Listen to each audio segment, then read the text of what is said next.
День за днем корреспонденты нашего телеканала следят за развитиями событий в республике и за ее пределами.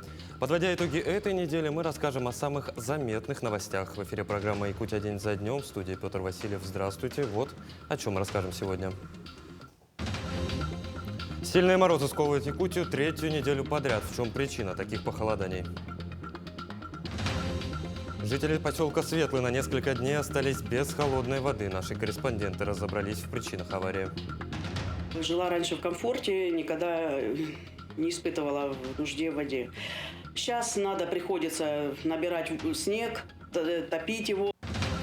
Оперативно и слаженно в Якутии подготовят прогноз рисков возникновения лесных пожаров. Многодетная семья из Якутска замурована в собственном доме. Чтобы попасть в магазин, семейству приходится перелезать через заборы. Напрямую подъехать или даже попросту подойти к их участку просто невозможно. Поэтому сейчас мы будем пробиваться через соседей. Огонь вторых зимних игр «Дети Азии» официально зажгли в Якутии. До старта игр остается чуть больше месяца. Сильные морозы третью неделю продолжают испытывать жители республики на прочность. Крайне низкие температуры воздуха фиксируют практически по всей территории Якутии. Синоптики отмечают, что похолодание в регионе установилось из-за смещения тропосферного циклона. В центральных и юго-восточных районах морозы до минус 55 градусов сохранятся до 27 января. Лишь в начале следующей недели будет кратковременное повышение температуры до минус 43-48 градусов. Как отмечают якутские синоптики, в столице региона морозы продлятся еще неделю. Такие же прогнозы дают и их федеральные коллеги. Как отметили в гидрометцентре страны, у такого сильного похолодания есть несколько причин. И одна из них – это распространение так называемого полярного вихря. От Канады через Арктику, по территории Восточной Азии, через Якутию на юг Дальнего Востока и даже на Пекин. Причем выход этого вихря принес не просто низкие температуры. Он позволил обновить многолетние рекорды холода на метеорологических станциях региона.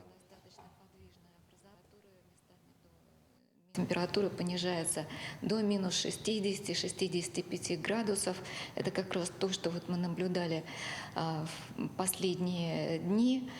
В последнюю неделю в Якутии самые холодные дни – это конец января и начало февраля, но в целом все-таки февраль должен быть немного мягче, чем январь. Почему с каждым годом зимы все непредсказуемее и холоднее, и связано ли это с глобальными климатическими изменениями, разбиралась Мария Кардашевская. Казалось бы, понижение температуры воздуха ниже 50 градусов мороза – нередкое явление для Якутии.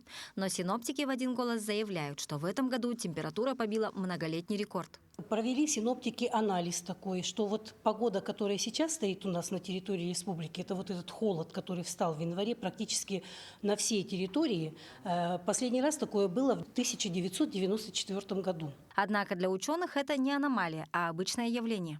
Климатическая система, она немножко сложно устроена, в ней очень много случайностей. Поэтому вокруг какого-то среднего значения всегда могут быть колебания как в одну, так и в другую сторону. Конечно, хочется назвать это аномалией, таким, чего никогда в жизни не было. Ну, конечно, температура минус 50 – это не что-то из ряда вон выходящее. В Якутии такое бывает довольно часто. Из-за разницы температур между экватором и полярными регионами около полюсов Земли образуются полярные вихри. Это область сильных ветров высоко в атмосфере, которая удерживает холодный воздух вокруг арктических регионов. Устойчивый полярный вихрь циркулирует по кругу. Однако с глобальным изменением климата он все чаще имеет растянутый вид, из-за чего холода наступают в неожиданных местах. Более темные эти зоны показывают движение полярного вихря, который приносит холодные воздушные массы, примерно, значит, вот в эти области. Как раз сильное похолодание в Соединенных Штатах в конце прошлого года связано именно с неустойчивостью полярного вихря. И то, что мы наблюдаем сейчас в Якутии, глубокое проникновение холодного воздуха в центральной Якутии и еще ниже, южнее, это тоже связано в данном случае с неустойчивостью полярного вихря. Аномалия это или нет, а в помощь жителям самого холодного населенного региона планеты приходят современные средства защиты. Я не знаю даже, как это называется, манишка. Вместо маски я ее носила. Привыкла, удобно. Но вообще помогает капюшон. Я в основном маску надеваю и вот, чтобы шея не замерзла. Волчья шкура есть такая классная. Я вчера полчаса на улице провел, вообще холодно не было. Ну, теплые штаны, шарф, и варежки обязательно. Ну, куртка, просто ватники. Надеваю обычно поверх обычной одежды, и все. Шапка есть в рюкзаке, если что. Это хорошая мода. Раньше девушки носили такие короткие, да, вот эти вот, с открытыми практически вот это вот. Ну и сейчас у них проблемы, у этого поколения. То есть они не могут родить просто. Все. А сейчас мода пошла такая хорошая, комбинезоны. Вот это вот, да. И красивые, и защищает здоровье. Ну а якутяне называют это явление просто – крещенские морозы, за которыми непременно последует потепление, а с ним и приближение весны. И с этим сейчас не поспорят ни синоптики, ни ученые. Мария Кардашевская, Семен Семенов, Павел Пахомов. Якутия день за днем. Сильные морозы – это еще и испытание для коммунальных систем республики. 16 января в поселке Светлый в Мирнинском районе остановилось холодное водоснабжение. Всему причиной стало замерзание участка трубопровода. Для населения организовали поставку технической и питьевой воды. Из-за чего надвигающиеся аварии не узнали заранее и как восстанавливали подачу воды, расскажет Вадим Ахмадулин. Отсутствие воды для благоустроенного дома – случай редкий. С вечера 16 января у жителей Светлого перестала течь вода из крана. Очень большие неудобства. Я вот, как говорится, связалась первый раз с таким, как говорится, испытала такой случай на себе. До этого как бы жила раньше в комфорте, никогда не испытывала в нужде в воде. Сейчас приходится набирать снег, топить его. Причина же остановки водоснабжения в поселке – замерзший участок трубопровода длиной в 490 метров. Шутка ли, на улице минус 50. Контрольные приборы измерения автоматики показывали ошибочные данные, из-за чего выявить приближающуюся аварию на ранних этапах не удалось. Водопровод пришлось отогревать метр за метром. В ликвидации данной чрезвычайной ситуации, если брать полный количественный состав, то это более 50 человек и порядка 7 единиц техники. Значит, персонал работал круглосуточно, без перерывов на сон. Оперативно были подняты бригады и приступили к аварийным работам по оттайке данного водовода. Значит, осложнялись работы экстремально низкими температурами воздуха наружного. Для жителей поселка оперативно организовали поставку технической воды для санитарно-бытовых нужд и бутилированной для питья и приготовления пищи. Техническую развозили по 12 точкам с остановками по 20-30 минут силами коммунальщиков и Светлинской ГЭС. О поставках сообщали заранее в мессенджерах. С питьевой водой помогли предприниматели Мирного. Мы заключили договора на поставку бутилированной воды силами непосредственно предприятий города Мирный. В первый день мы поставили 2,5 тонны за первый завоз раздали. К вечеру раздали еще 700 литров. Также все последующие дни мы по сегодняшний день обеспечили населением водой в количестве 3,5 тонн. В пятницу 20 декабря в 15:00 холодную техническую воду запустили в каменные дома. К вечеру сотрудники теплоэнергосервиса восстановили водоснабжение в деревянном жилфонде. Бригады продолжают ликвидацию последствий аварии. Подвоз питьевой воды продолжат, пока водоочистные сооружения не заработают в полную мощность. Вадим Ахмадулин, Кирилл Шолохов, медиакомпания «Алмазный край». В период крепких морозов госавтоинспекция призывает воздержаться от дальних поездок. Плохая видимость и экстремально низкие температуры могут стать причиной дорожно-транспортных происшествий. Сколько аварий вызвал аномальный холод и о ситуации на дорогах, Марферина Алексеева. Из-за погодных условий, что царят на большей территории Якутии в последнюю неделю, цифрами как минус 60 градусов, уже никого из местных не удивишь. А ведь точно такая же температура сегодня и на Марсе.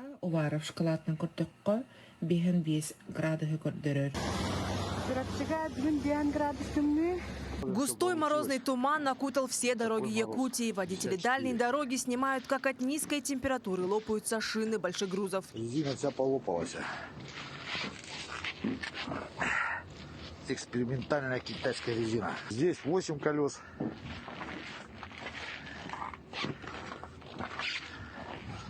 И у меня 7. И у остальных тоже много колес.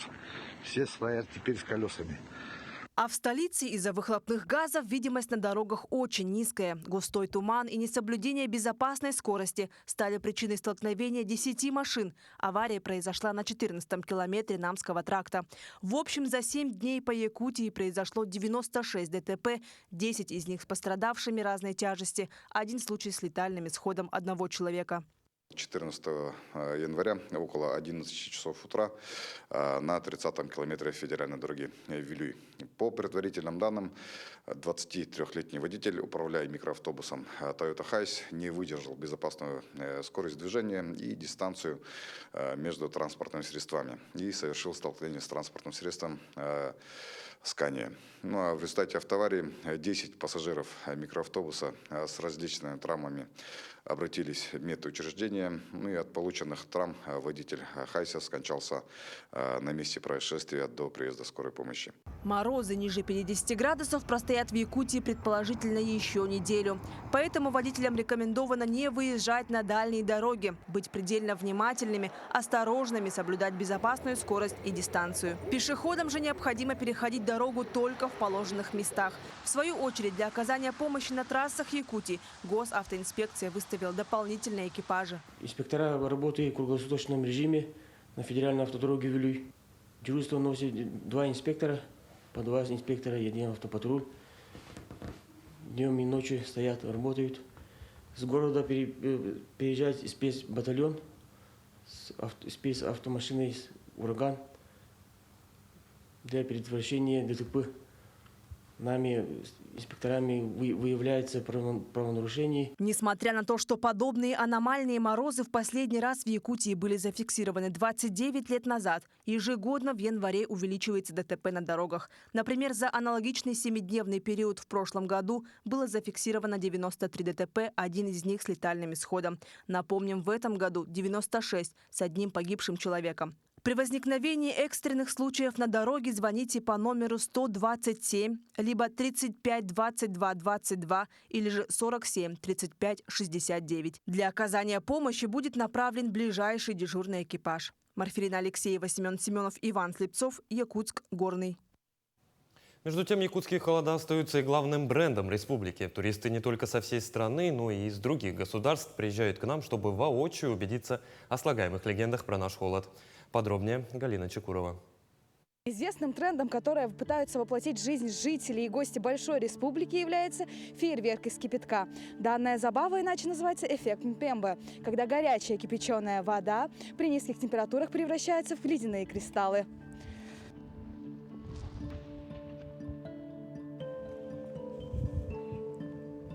Еще одной излюбленной традицией у жителей региона является ледяная композиция, в основе которой лапша быстрого приготовления. Отметим, что блогеры до сих пор с удовольствием соревнуются, чья же башня из лапши будет выше.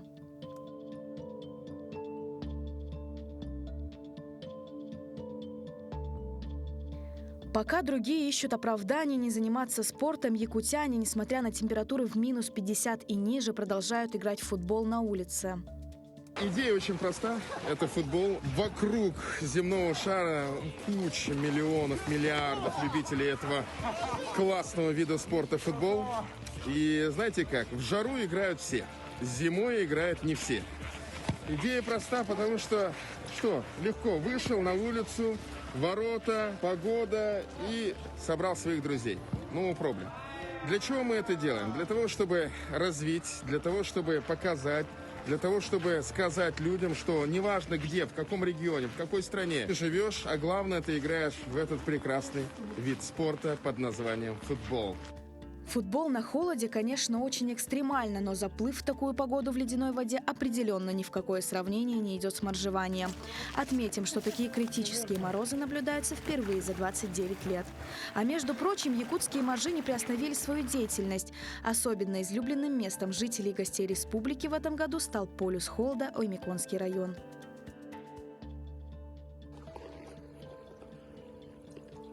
Оймекония – единственное место на Земле с большим годовым колебанием температур, в среднем от минус 62 зимой до плюс 39 летом. Район расположен в зоне вечной мерзлоты, глубина которой составляет более 160 метров. В селе Оймекон находится полюс холода, где была зафиксирована одна из самых низких температур в северном полушарии – минус 71 градус. И именно эта изюминка района привлекает к себе все больше и больше туристов. Даже в таких холодных точках Якутии есть свои моржи, которые каждую зиму не отказывают себе в удовольствии искупаться в реке.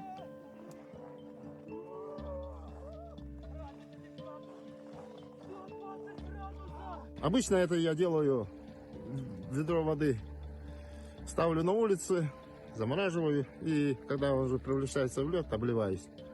Но сейчас это приближается крещенские купания, я начал тренироваться уже на реке. Сегодня минус 50.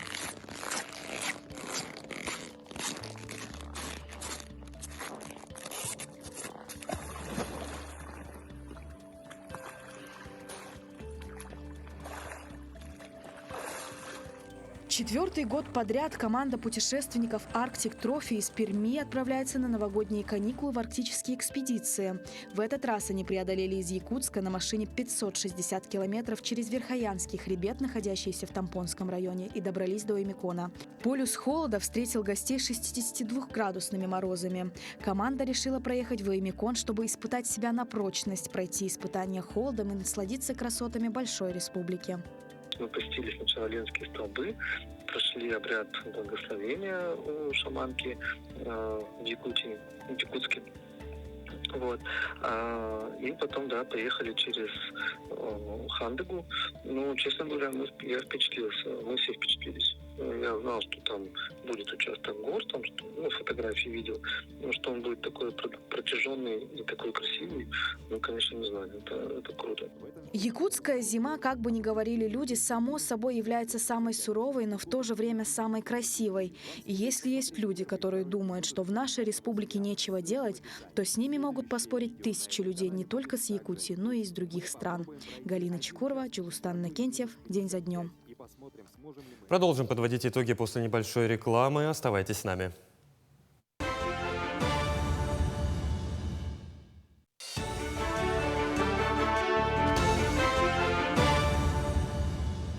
В эфире «Итоги недели» мы продолжаем. Оборонно-промышленный комплекс России набрал серьезные обороты за последний год. Это подчеркнул президент страны Владимир Путин во вторник на совещании по экономическим вопросам. По его словам, предприятие работает в несколько смен, а ряд из них и вовсе круглосуточно. Путин поблагодарил специалистов, работающих в ОПК, за напряженный и ответственный труд, отметив, что его значимость сегодня особенно высока. У нас есть все основания называть сегодняшний режим неонацистским. И есть все основания помогать, в том числе и с помощью вооруженных сил, тем людям, которые считают себя частью русской культуры, носителями русского языка, дорожат этим, так же, как своей культурой и своими традициями. В Москве откроется перевалочный склад столичного территориального опорного пункта Якутии. Объект позволит увеличить объем грузоперевозок для войск в зоне СВО. Как отметил председатель Госкомобеспечения Якутии Дмитрий Левчиков, в территориальных опорных пунктах началась ротация кадров и передислокация республиканских баз снабжения войск в зоне проведения специальной военной операции. Это делается в интересах обеспечения безопасности и совершенствования логистики доставки дополнительного снаряжения военным. Якутские медики продолжат работать в военных госпиталях. Очередная бригада врачей отправится в Ростов-на-Дону по поручению главы республики. К работе привлекли хирургов, анестезиологов, реаниматологов, а также психиатров. Руководитель назначил главный врач Якутской больницы номер 3 Светлана Давыдова. Медики примут участие в плановых и экстренных операциях, перевязках, а также будут вести приемы. Кроме этого, они встретятся с ранеными воинами-якутянами, обсудят вопросы дальнейшего лечения, организации реабилитации и психологической помощи. На этот раз бригада создана в составе 6 человек. Бригада выезжает 23 января. Планируем отработать там в течение месяца. Это волонтерская бригада врачей, которая оказывает именно практическую помощь раненым участникам СВО. Ну и также там, конечно, проводится такая практическая работа с нашими, встречаемся с нашими ранеными. Там опорный пункт нашей республики, и на базе этого опорного пункта мы тоже проводим такую практическую медицинскую помощь нашим землякам. Еще несколько дней назад в ресурсном центре Алекминского района, при котором организован и работает центр волонтеров, не было места. Алекминчане приносили вещи, продукты, кто-то переводил денежные средства для приобретения более точной техники. За короткий период удалось собрать более 100 килограммов груза, который сегодня уже в пути. Между тем, люди и сейчас несут вещи, а значит, будет и следующая отправка. В центре 4 волонтера в период сбора помощи, ну а сейчас практически постоянно, так как работы очень много. Отсортировать, уложить, надежно упаковать, определить по спискам, что необходимо в первую очередь. Через волонтерский центр было отправлено уже, наверное, более 300 килограмм гуманитарного груза. Это теплые вещи, получается, и тоже продукты питания. Также были переданы в волонтерский центр республиканский коробки с грузом, получается, это тоже теплые вещи. Вот, и конкретно нашим ребятам, вот сейчас пошла машина, это в зону СВО, также будут закуплены необходимые тоже теплые вещи и необходимое оборудование для ребят по заявкам. Вот, и наши волонтеры также отработают все заявки. И к другим темам. Комплексное развитие ТИКСИ стало главной темой рабочей встречи главы республики в Москве. Планируется действовать сразу по 3 направлениям. Это реконструкция существующего порта ТИКСИ, создание нового глубоководного терминала в Найбе и строительство пассажирского терминала для повышения уровня комфорта и безопасности в рамках круизных рейсов. Айсан Николаев поставил перед правительством задачу ускорить взаимодействие с инвесторами и партнерами. По оценке главы республики, проект развития морского порта ТИКСИ имеет огромное значение для арктической зоны. На сегодняшний день на стадию реализации выходит проект Кючукского промышленного кластера. Первые грузы от корпорации «Росатом» уже начинают поступать в порт для строительства атомной станции малой мощности. Глава республики Айсан Николаев поручил подготовить прогноз рисков повышенного возникновения пожаров в лесах на 2023 год. Также в регионе разработают вероятностный прогноз рисков повышенного возникновения пожаров в лесах, а силы и средства сосредоточат именно в тех районах, которые наиболее подвержены риску. По словам Николаева, такая практика показала эффективность в прошлом году. Просчитанные риски возникновения были подтверждены. Наиболее горимыми районами в прошлом году оказались Усть-Майский, Алданский, Нерюнгринский и Тампонский. Отмечу, что слаженные действия в прошлом году помогли в 14 раз снизить пройденную огнем площадь и в 3 раза количество пожаров. В целом на охрану лесов от пожаров в республике в этом году выделили более 1 миллиарда рублей. Модернизация, так скажем, усиление нашей авиалесохраны. Если у нас раньше большинство были сотрудники и десантники, это те, кто с вертолета десантируется, то в этом году мы уже дополнительно открываем новое отделение на базе Сунтарского авиаотделения, где будет парашютная группа. Это самое оперативное лесопожарное подразделение, так скажем, которое доставляется к месту пожара на самолете и с помощью парашюта высаживается на лесной пожар и обслуживает его. Правительство планирует увеличить с 1 февраля более 40 компенсаций и пособий, в том числе это выплаты и на детей. Индексация пособий и выплат происходит ежегодно в зависимости от инфляции за прошлый год. В феврале 2022 года выплаты, соответственно, выросли на 8,4%. Но в прошлом году цены росли быстрее. В декабре годовая инфляция составила 11,9%. Поэтому в постановлении предусмотрен рост выплат на 11,9%. Планируется увеличить размер единовременного пособия при рождении первого ребенка, ежемесячного пособия по уходу за детьми, а также материнского капитала. Маткапитал на первого ребенка вырастет почти до 587 тысяч рублей, на второго до 776 тысяч, а также ряд других выплат. Многодетная семья из Якутска замурована в собственном доме. Вокруг участка со всех сторон соседи, а единственный проезд закрыт высоким забором и воротами. Невозможно ни войти, ни выйти. Проблема эта началась еще в 2014 году, но до сих пор никаких мер не было принято. Семья совсем отчаялась и умоляет помочь с предоставлением сервитута. В запутанном клубке разбиралась Светлана Амосова. Частный сектор Сайсарского округа густо населен. И именно здесь между домами проживает семья Сметаниных. Напрямую подъехать или даже попросту подойти к их участку просто невозможно. Поэтому сейчас мы будем пробиваться через соседей.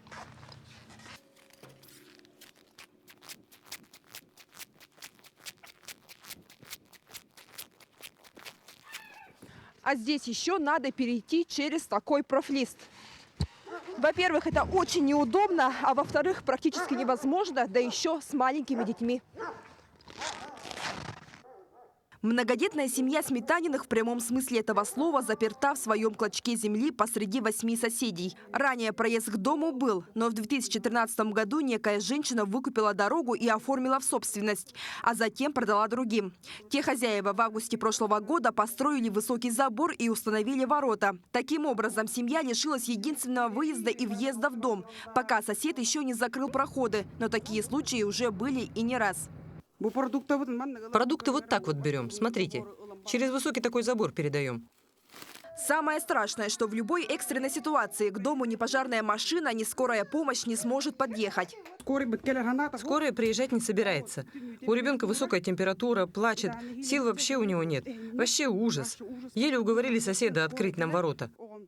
Дети не ходят в детский сад. Более того, второй сын Евдокии – инвалид с детства, и ему срочно нужна реабилитация. А каждый день ездить туда они не могут. Ему уже 4 годика, нормально не кушает, не ходит. Поэтому реабилитационный центр надо. Хозяйка дома рассказывает, что им приходится жить как в пустыне, сильно экономя на воде, так как не все водовозы соглашаются проводить такие длинные шланги до их дома, потому что в морозы они ломаются. Все, в следующий раз нас не вызывайте, дилер. У вас слишком в такой холод, потому что шланги ломаются, дилер. Землю, на которой живут сметанины, зарегистрировал на свое имя их дедушка еще в 2012 году. С 2014 года он начал бегать по различным инстанциям и добиваться возвращения дороги. С тех годов накопились целые кипы бумаги с обычными стандартными отписками. Никто никакие меры не предпринял. Если там сосед закроет, не позволит калитку там через него ходить, с детьми лазать, что ли, через ворота, я физически не смогу лазать через ворота.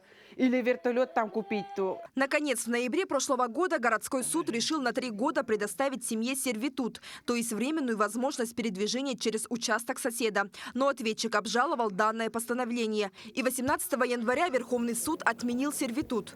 Супруги бьют тревогу и отчаянно надеются достучаться до ответственных лиц.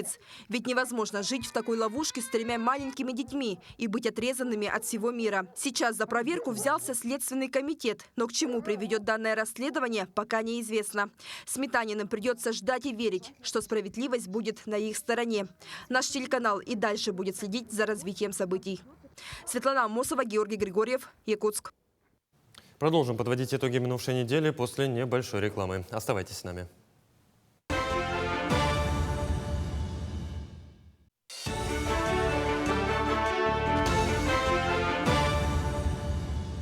В эфире «Итоги недели» мы продолжаем.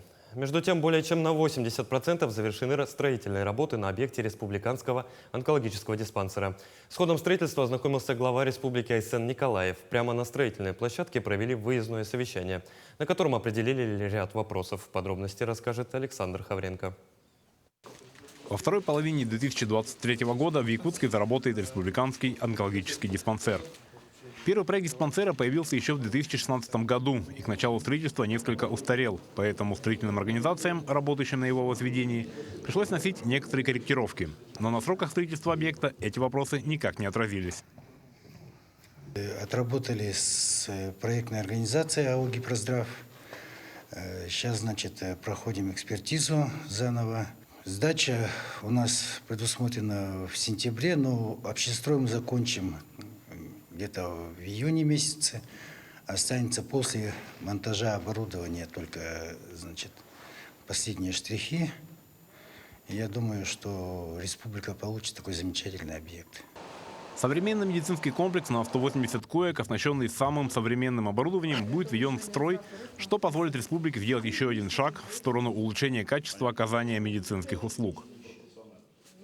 Онкоклинический центр состоит из стационарных отделений, 5 отделений хирургического профиля, химиотерапевтическое отделение, диагностические отделения. Это отделение лучевой диагностики, которое будет оснащено самым современным тяжелым оборудованием, в том числе компьютерный томограф, МРТ.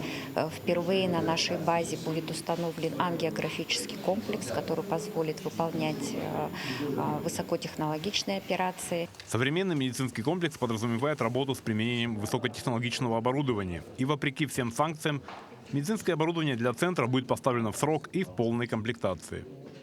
В том году, когда вот эти, можно сказать, санкционные мероприятия по всей стране начались, были внесены корректировки проектно-сметной документации в части импортозамещения. На сегодняшний день проектно-сметная документация по технической части, она уже получила положительное заключение экспертизы. Сейчас мы на завершающей стадии, это подтверждение стоимости данных изменений. Поэтому мы надеемся, что дальнейшие наши производители и поставщики, которые поставляют то или иное оборудование, они оправдают наше доверие. После строительства кардиососудистого центра онкологический диспансер станет вторым крупным объектом, сданным в республике за последнее время, что позволит Якутии удержать флагманское звание на Дальнем Востоке. Александр Хавренко, Георгий Григорьев, Якутск. Танцы с красным чемоданом, трюки с битой и летающие матрасы. Это все про новый спектакль студентов Театрального института имени Бориса Щукина под названием «Вечный сон». В постановке принимают участие и юные якутяне, которые учатся в легендарном вузе по целевой программе от Министерства культуры республики. После выпуска они станут частью труппы Русского драмтеатра в Якутске. В мир фантазии погрузился Максим Кардозу. Это знаменитый театральный институт имени Бориса Щукина. И мало кто знает, что сюда может попасть каждый, как зритель, конечно. Ежедневно здесь идут спектакли. Сегодня, например, «Вечные сны». И в нем задействованы ребята из Якутии, которые здесь учатся. На сцене студенты третьего курса. У каждого свой номер. Спектакль – это их экзаменационная работа. В руках молодых людей буквально оживают предметы. У зрителей шок, удивление, восторг. Мы сначала как бы думали, что это будет какое-то действие, именно какой-то сюжет. А когда увидели, что это пантомима, это пластика, это музыка великолепная. Под конец уже чуть ли не приплясывали уже сами. И действительно, трудно представить, что в драматическом танце партнером может стать чемодан. Матрасы летают, а коробка способна превратиться в настоящее чудо. Причем все истории рассказываются без слов, ведь это пластический спектакль. Артист должен очень мобильно и, так сказать, убедительно существовать в очень разных средах. А откуда родится этот рефлекс? Разве он есть у нас автоматически? Да, он есть, если мы каждый день, замечательно, начинаем репетировать, и там года на 3. Но в профессиональной жизни такого не бывает. И в данном случае мы в нашем институте даем ребятам рефлексы, технологические рефлексы, присваивать к себе среду путем сознательного волевого усилия. На третьем курсе 5 якутян, которые учатся в знаменитом институте по целевой программе. И мне нравится, что якутское правительство в лице Министерства культуры и Русского театра пошли на это. Мы набрали там 5 человек, ребят, которые, закончив наш институт, поедут туда работать. И мы хотим, чтобы они были достойными, чтобы вы сразу заметили и сказали: во, это те самые, которые учились когда-то в Москве. В спектакль «Вечные сны» попали 3 наших земляков. И у каждого настоящий перформанс. У Димы Окрокова сложнейший номер с битой. Маша Карнышева буквально порхает над сценой на столе. А Настя Аверина вместе с партнером устроила настоящий мини-спектакль на металлической конструкции и произвела фурор. Первый раз выйти на большую сцену и оказаться 1 на 1 со зрителем. Я, конечно, играю со своим партнером, но все равно, когда ты чувствуешь вот эти аплодисменты, когда подходят зрители после спектакля и говорят «спасибо», такие эмоции. И вот ради этого, наверное, и стоит вообще в театр идти. Предметы для этюдов студенты выбирали сами. Работа над спектаклем велась полгода, и он получился настолько удачным, что попал в постоянный репертуар студенческого театра. Увидеть «Вечные сны» можно каждые 2 недели. Максим Кардозу, Виктор Олесов. День за днем. Москва. Нерюнгринский район – настоящая кладовая талантов. Лауреат Республиканского фестиваля авторской песни, председатель Нерюнгринского литературного общества и поэт Константин Шутин – яркий представитель творческой интеллигенции района, широко известный и за его пределами. Продолжит Иван Лазаренко. Константин Шутин родился в далеком поселке Индигирский под Устнерой. Но всю свою сознательную жизнь, за исключением учебы в техникуме и службы в армии, живет в городе Нерюнгри, переехав сюда с родителями в далеком 1978 году. При выборе профессии Константин не предполагал, что будет заниматься выбранным делом долгие и долгие годы. Я закончил после школы техникум по электротехнической специальности. Всю жизнь работал в этой отрасли, потом заочно закончил институт, и продолжаю оставаться верным своей профессии. Одно из увлечений Константина связано с его тягой к творчеству. Но начиналось это увлечение, как это часто бывает, совершенно случайно. Книги миниатюрного формата занимают особое место среди его коллекций. Началась с подаренного мне. Так, вот она, хокку, ага, вот это вот. собрание японских хокку, стихов коротеньких. Вот. Это как бы первый экземпляр. Потом что-то подарили еще, потом что-то понравилось. Не то, что она маленькая, а именно как содержание. Вот. Потом кто-то говорит: о, у тебя, я смотрю, там несколько штучек есть, на-ка тебе в подарок, а то у меня болтается без дела. И вот так постепенно коллекция росла. Книги есть всякие разные, на различных, из разных жанров. Есть как художественные, так стихи, проза. Причем даже такой момент, что даже это не самые маленькие книги, а самые маленькие вот такие. Пушкин, Есенин, Достоевский. Это, конечно, вообще больше для прикола. Если этим можно еще почитать, то тут придется поднапрячься. Вот таким вот образом. Такая необычная коллекция. Но самым главным увлечением, можно сказать, любовью всей жизни, безусловно, является поэзия. Поэт Константин Шутин широко известен за пределами Нерюнгринского района, являясь постоянным участником творческих фестивалей, автором песен и, конечно, как и он сам, очень оригинальных стихов. С Костей Шутиным мы знакомы много лет. Наша литературная гостиная уже 18-й творческий сезон, и на протяжении всех этих лет этот замечательный человек, Костя Шутин, посещает нашу литературную гостиную.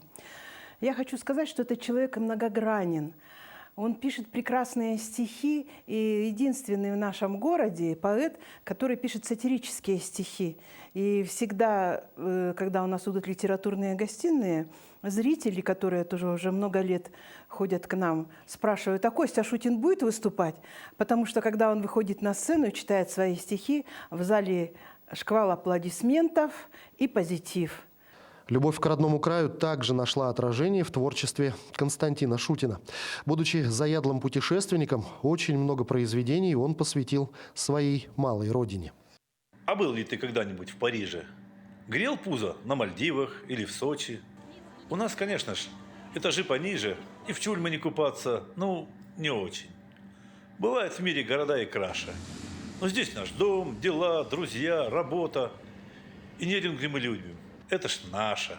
Хоть часто вопреки, а не за что-то. Но Нерюнгри не хуже, чем иные. Ведь это так, и мы об этом знаем.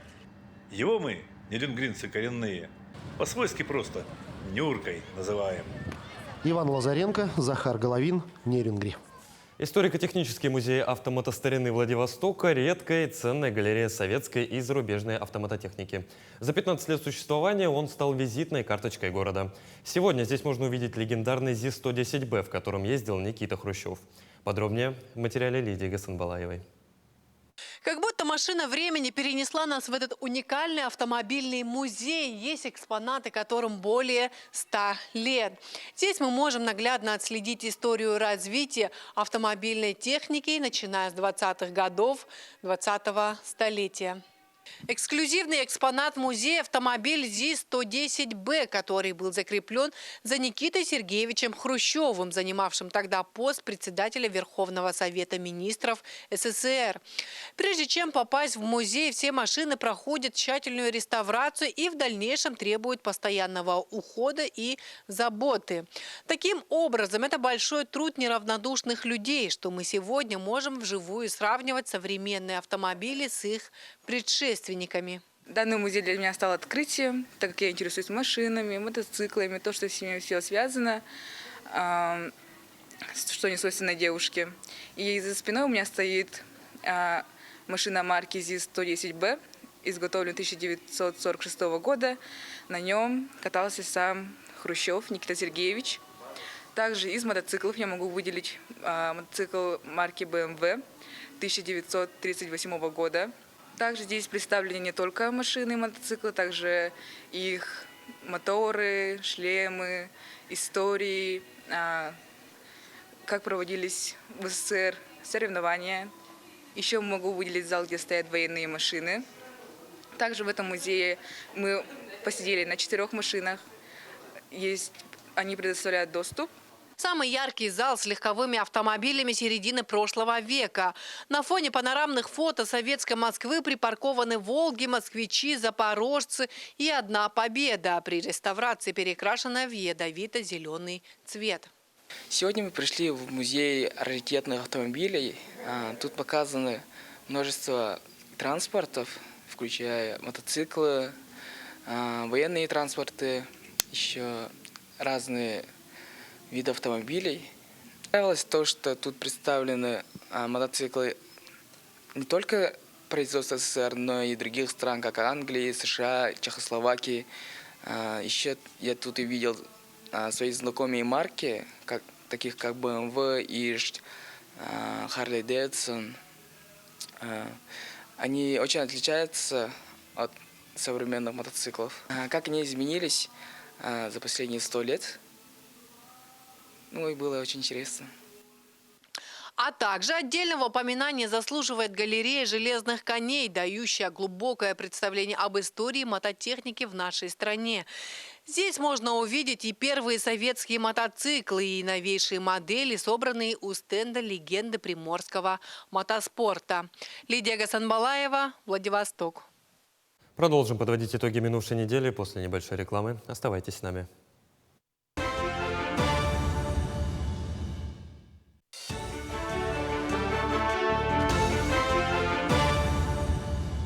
В эфире «Итоги недели» мы продолжаем. Организаторы вторых зимних игр «Дети Азии» встретились с журналистами. Пресс-конференцию организовало Министерство физической культуры и спорта республики. На встрече стало известно, что после зажжения игр факел передадут хранителям огня. Затем его доставят до места проведения игр. Напомню, в этом году зимние игры «Дети Азии» пройдут с 23 февраля по 5 марта в 4 городах Кемеровской области. Предварительно команда сборной Якутии будет представлена в 6 из 10 заявленных видов спорта. Это хоккей, шорт-трек, фигурное катание, горнолыжный спорт, сноуборд и лыжные гонки. Всего в Кузбасс из Якутии отправится 62 спортсмена. Будет помещен в специальную капсулу на Ленских столбах, передан хранителям огня, и они уже его будут транспортировать именно в ней. Соответственно, сначала он приезжает в Якутск, 22 числа мы бежим эстафету, собственно, от факела к факелу. А после чего хранители огня увозят его в Кузбасс. В Кузбассе, соответственно, 24 числа он приезжает в город Новокузнецк, это южная агломерация, крупный город Кузбасса, и эстафета продолжится там. На Ленских столбах зажгли огонь вторых зимних международных спортивных игр «Дети Азии». Церемония зажжения прошла у подножия Ленских столбов и при экстремально низкой температуре. Столбик термометра на тот момент показывал минус 50 градусов. Участие приняли представители Олимпийского комитета России, Международного комитета «Дети Азии», а также правительства республики. Также присутствовала принимающая сторона игр – Кемеровская область. Это уже третья церемония зажжения игр «Дети Азии», которую провели на Ленских столбах.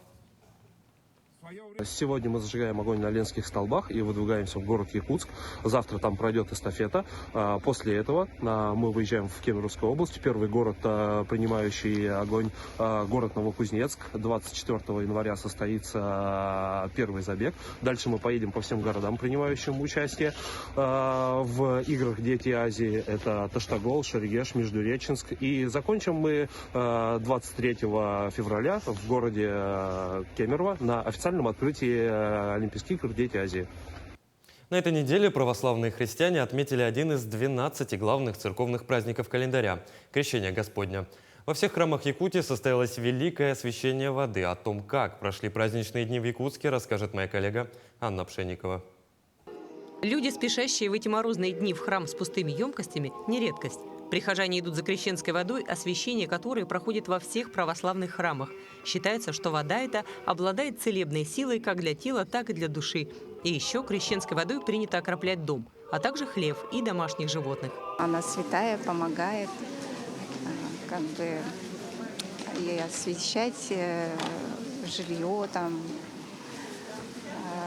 Ну и, конечно, от каких-то недугов, там, болезней. Святая вода, она на то и святая, чтобы помогать. Выливаю в бочку, а в бочке мы талую воду держим. И на зимний период нам ее хватает. Помимо храмов, воду освящают и в Иорданях. Ледяное купание не является церковной традицией, однако обычай давно полюбился верующим, и церковь относится к нему благосклонно. Поэтому ежегодно владыка Роман проводит чин освящения воды и в городской купели на Зеленом лугу. Но это действительно очень светлый праздник.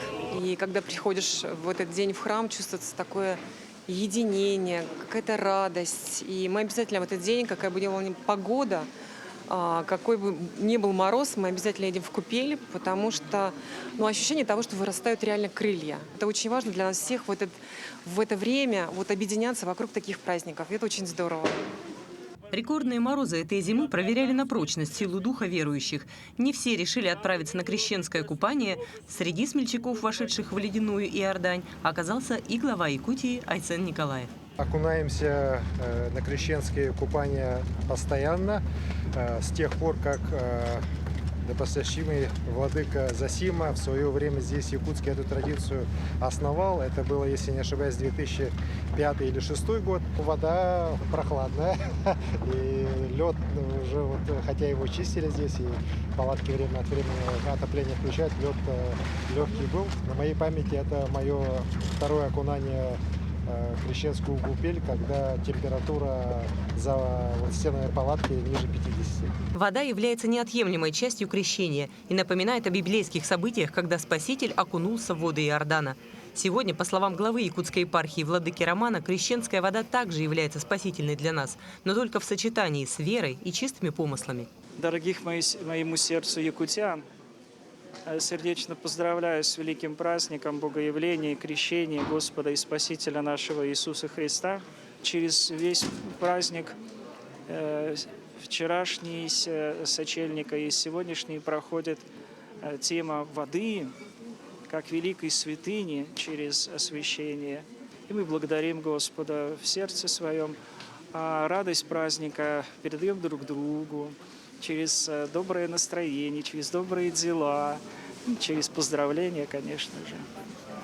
Святая вода не просто жидкость, она настоящий символ веры. Ведь как без воды человек не может жить, так и вера необходима нам для жизни земной, а затем и вечной. А раз так, то пусть каждый из нас сможет приобщиться к светлому и святому источнику.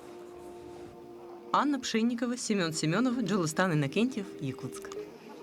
В это воскресенье, 22 января, телеканал «Якутия-24» запускает новый проект «Танцуй». 9 участников разного возраста и профессий в тандеме с профессиональными танцорами представят телезрителям свои танцевальные навыки, которые с каждым эфиром, несомненно, будут совершенствовать. Символично, что в год труда участниками нового проекта стали именно трудящиеся коллективы. Подробности в следующем материале.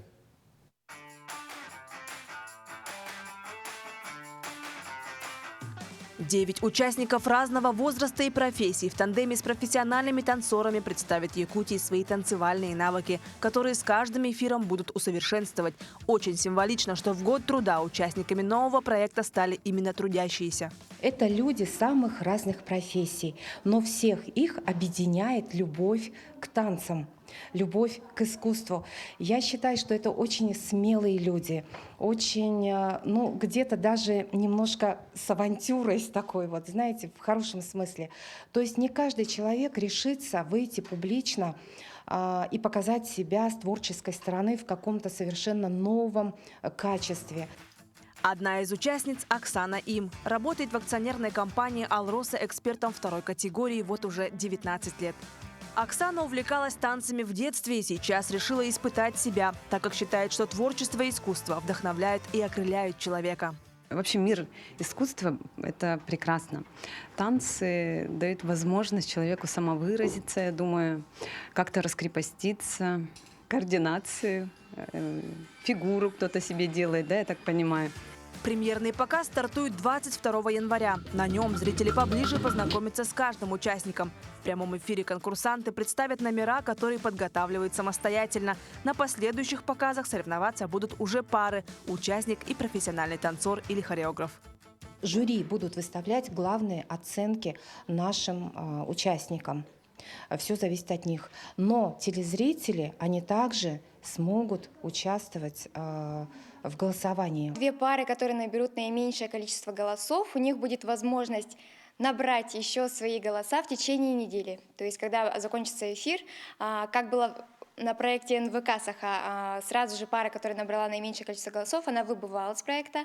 В этом выпуске у нас будет не так, у нас будет отделена целая неделя, и каждый житель нашего города может еще раз просмотреть, еще раз проанализировать, скажем так, просмотреть, всмотреться, вдуматься и отдать свой голос той паре, которую посчитают нужным оставить дальше. Проект «Танцуй» будет транслироваться в прямом эфире телеканала «Якутия-24» каждое воскресенье с 18 до 20 часов с 22 января по 26 февраля. Марферина Алексеева, Георгий Григорьев, Якутск. Такой запомнится минувшая неделя глазами наших корреспондентов. Мы и дальше продолжим следить за развитием событий в республике и за ее пределами. Вы смотрели программу «Якутия. День за днем». В студии для вас работал Петр Васильев. Я с вами прощаюсь. Всего доброго и до новых встреч.